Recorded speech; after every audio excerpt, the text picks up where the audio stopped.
मी देवेंद्र सरिता गंगाधरराव फडणवीस ईश्वर साक्ष शपथ घेतो की कायद्याद्वारे स्थापित झाले आहे अशा भारताच्या संविधानाबद्दल मी खरी श्रद्धा व निष्ठा बाळगीन। मी भारताची सार्वभौमता व एकात्मता उन्नत राखीन।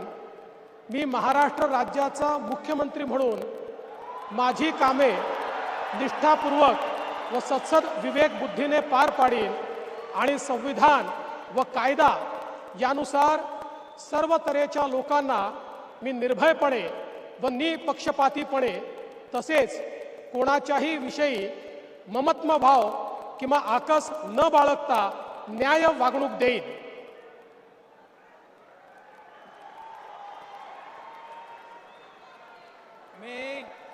मी देवेंद्र सरिता गंगाधरराव फडणवीस ईश्वर साक्ष शपथ घेतो की महाराष्ट्र राज्याचा मुख्यमंत्री म्हणून माझ्या विचारार्थ आणली जाईल किंवा मला ज्ञात होईल अशी कोणतीही बाब असा मुख्यमंत्री म्हणून माझी कामे यथायोग्य पार पाडण्यासाठी आवश्यक असेल ते खेरीज करून एरवी मी कोणत्याही व्यक्तीला किंवा व्यक्तींना प्रत्यक्षपणे व अप्रत्यक्षपणे कळवणार नाही किंवा त्यांच्याकडे उघड करणार नाही।